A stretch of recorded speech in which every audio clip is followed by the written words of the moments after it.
पादाय कृष्ण भूतले श्रीमते जयपताका स्वामी नम आचार्य पादाय निताय कृपा प्रदायने गौर कथा धारण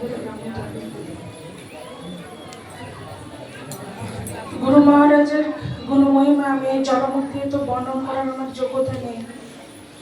তো আমি আমার নিজের ভক্তি জীবনে গুরু মহারাজের কৃপা আজ আমি বর্ণনা করব যে কিভাবে গুরু মহারাজের কৃপা আমি ভক্তি জীবনে প্রবেশ করতে পেরেছি। 2011 সালে আমি প্রথম মায়াপুর ধামে যাই।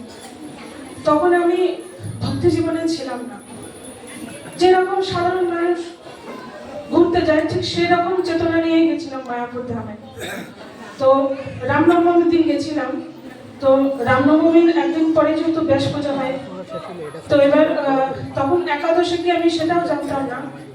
তো ওখানে যখন ব্যাস পূজার আগের দিন অধিবাস হচ্ছে, তো ওখানে বিভিন্ন রকম ডেকোরেশন হচ্ছে মন্দিরে। তো আমি চিন্তা করছি এগুলো কি হচ্ছে, বুঝতে পারছি না। তারপর একটা প্যান্ডেল হয়েছিল লোটাস বিল্ডিং এর সামনে, সেখানে গুরু মহারাজের অধিবাস হয়েছিল। তো সেখানে সবাই অনেক ভিড় করে আছে, আমিও সেখানে গেছি যে এখানে কি হচ্ছে। তো তখন দেখছি যে শুধু সেখানে ভিড়, কিন্তু স্টেজটা তখনও খালি। সেখানে একজন প্রভু তিনি অ্যানাউন্সমেন্ট করছেন যে এখন গুরু মহারাজ প্রবেশ করবেন।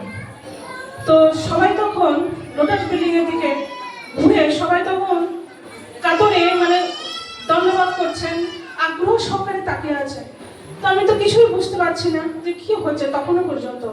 তারপরে যখন যে দেখছি যে সবাই হঠাৎ করে ধন্যবাদ করছে, তো আমি বুঝতে না পারে আমিও ওদের সাথে একইভাবে ধন্যবাদ করার পরে তারপরে দেখছি যে একজন ব্যক্তি তিনি হুইল চেয়ারে বসে আসছেন। তো আমি তো গুরু মহারাজকে চিনি না, আমি জানি না তুমি কে। তোনাকে দর্শন করার পর তো আমি তখন চিন্তা করছি এরকম একজন ব্যক্তি যাকে দেখে সবাই এত আকুল, কেউ কেউ কান্না করছেন, মাতাজিরা জড়িয়ে ধরতে চাচ্ছেন, কাছে যেতে চাচ্ছেন, কিন্তু গুরু মহারাজের কাছে কাউকে যেতে দেওয়া হচ্ছে না। তো তখন সবাই এত আকুলতা দেখে আমি চিন্তা করছি নিশ্চয়ই ব্যক্তিটা বিশেষ কেউ। তো তখন আমি দর্শন করছি, শুধু দেখছি কি হচ্ছে। তারপর গুরু মহারাজকে স্টেজে নিয়ে যাওয়া হয় এবং সেখানে গুরু মহারাজের অধিবাস হয়ে যায়। অধিবাস হওয়ার পর গুরু মহারাজ আবার চলে যান। তো তারপরে আমরা প্রসাদ প্রসাদ পেয়ে আমরাও নিজে নিজের রুমে চলে যাওয়ার পরে ওখানে যখন অ্যানাউন্সমেন্ট হচ্ছিল যে পরের দিন যে টাইম মেনশন করে দিয়েছিলেন প্রভু যে এই সময়ে ওখানে অভিষেক হবে গুরু মহারাজের চরণের এবং তারপরে পুষ্পাঞ্জলি হবে, সবাই আসবে।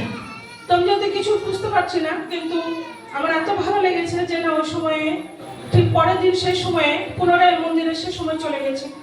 তারপরে দেখছি যে এরকম গুরু মহারাজের চরণে অভিষেক হচ্ছে, দর্শন করছি। প্রথম আমার জীবনে এটা প্রথম অভিজ্ঞতা।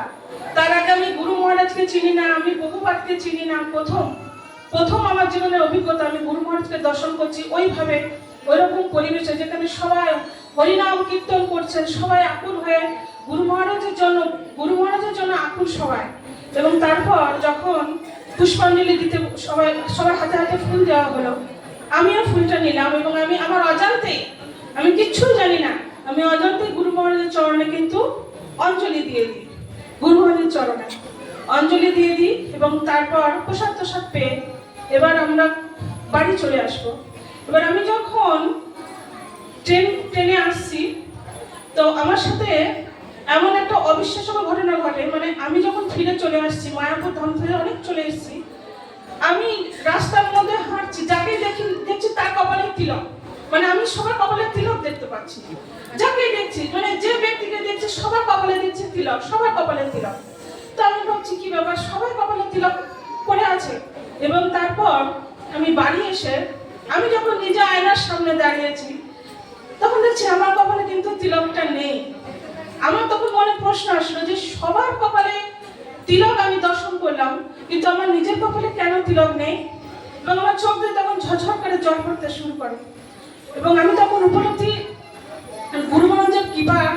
মানে তখন এতটাই আমার হৃদয়টা আকুল হয়ে ওঠে যে যেহেতু আমি 2 দিন ওই পরিবেশের মধ্যে ছিলাম, এত কিছু শুনেছিলাম, এত গুণমহিমা শ্রবণ করার ফলে তখন আমার মনের মধ্যে নিজেকে প্রশ্ন আসলো যে আমি এতদিন আমি কেন এরকম ভাবে ছিলাম।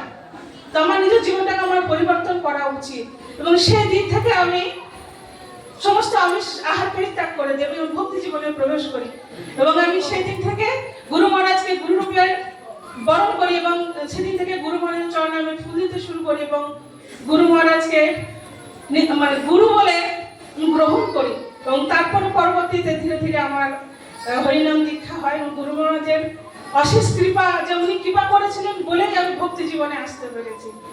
হরি বল। হরে কৃষ্ণ। অনেক ধন্যবাদ মথুরেশ্বরী সেবিনী দেবী মাতাজি।